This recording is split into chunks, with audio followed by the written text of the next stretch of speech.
జీతం ఉన్న కార్పొరేటర్ పదవికి కోట్ల రూపాయలతో రాజకీయాలు ఎందుకు?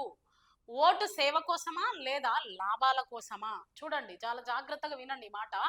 డబ్బుతో గెలిచిన నాయకుడు ప్రజల కోసం పని చేస్తాడా? ఇది మంచి క్వశ్చన్. ఏ నాయకుడు అయితే డబ్బు కోసం, చూడండి, ఆ డబ్బుతో గెలిచిన నాయకుడు ప్రజల కోసం పని చేస్తాడా? డబ్బు పెట్టిన అనుకోండి, ఈ రోజు మన మీద ఒక 1000 రూపాయలు పెట్టుబడి పెడతాం.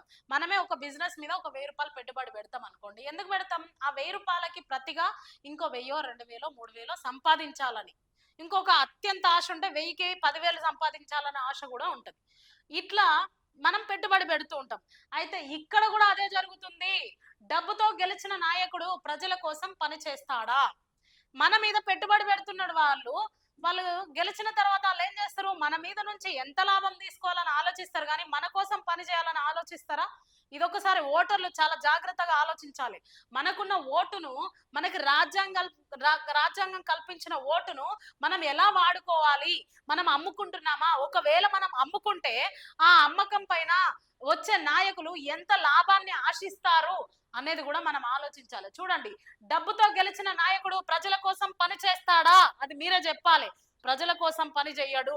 తిరిగి డబ్బు ఎట్లా సంపాదించాలనే చూస్తాడు. పెట్టుబడిదారుడు ఆ డబ్బు పెట్టిన, ఒకవేళ 5 లక్షలు పెట్టిన అనుకోండి, 5 లక్షలు ప్రతిగా 10 లక్షలు ఎలా సంపాదించాలనే ఆలోచిస్తాడు, కానీ ప్రజల కోసం ఎందుకు ఆలోచిస్తాడు ఆయన? చూడండి, ఎలక్షన్ ఖర్చు కోట్లలో, నిజాయితీ మాటల్లో మాత్రమే.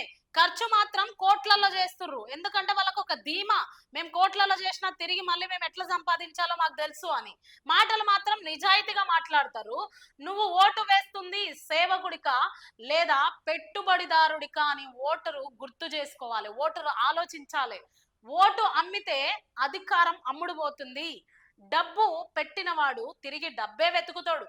ఇప్పుడు డబ్బు పెట్టిండు అనుకోండి, ఆ డబ్బును ఎలా సంపాదించాలనే వెతుకుతాడు. ఇవన్నీ కూడా ఓటర్లు చాలా జాగ్రత్తగా ఆలోచించాలి. ఈ రోజు ఓటుకు 1000 రూపాయలు మేము తీసుకుంటున్నాం కదా, 2000 మేము తీసుకుంటున్నాం కదా, మరి ఈ 2000కు ప్రతిగా ఆయన ఎంత మా దగ్గర నుండి దోచుకుంటాడు అనేది ఒకటి ఆలోచించాలి. మరి ఈ రోజు ఓటును మేము అమ్ముకుంటే వాళ్ళ దగ్గరికి ఎలా వెళ్ళి ఈ పనులు చేయండి అని మేము అడగాలి అనేది ఆలోచించాలి.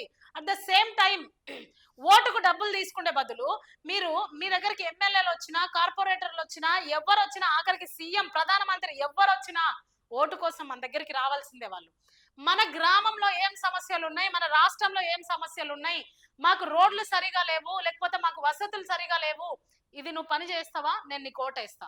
మంచిగా బాండ్ రాయించుకోండి, అగ్రిమెంట్ రాయించుకోండి మీరు. అంతేగాని 2000 ఈ రోజు అయిపోతాయి, 1000 ఈ రోజు అయిపోతుంది, కానీ వీళ్ళు ప్రభుత్వం 5 ఏళ్ళు ఉంటారు. ఈ 5 ఏళ్లలో మన మీద ఎంత వసూలు చేస్తారో ఒకసారి ఆలోచించండి ప్రజలారా. ఓటు అమ్ముకునే ముందు ఆలోచించండి. చూడండి, డబ్బు పెట్టిన వాడు డబ్బునే వెతుకుతాడు. ఇకనైనా మీ ఓటు విలువ తెలుసుకోండి. నిజాయితీ గల అభ్యర్థిని ఎన్నుకోండి. అట్ ద సేమ్ టైం నిజాయితీగా మనం ఆలోచించి, ఈ రోజు 1000 రూపాయలకు, 2000కు, 3000కు, లేకపోతే బిర్యానీకో లేకపోతే మందుకో దేనికి మనం అమ్ముడుపోతున్నామో, మరి మన మీద ఈ పెట్టుబడి పెడుతున్న ఆ రాజకీయ నాయకుడు ప్రజా నాయకుడు ఎలా అవుతాడు అనేది కూడా మీరు ఆలోచించాల్సిన విషయం. ఓటును అమ్ముకోకండి. ఓటును అమ్ముకుంటే మనం వాళ్ళ దగ్గర బానిసలు అయిపోతాం. ఇది చాలా జాగ్రత్తగా ఓటర్లు ఆలోచించి ఓటు వేయండి.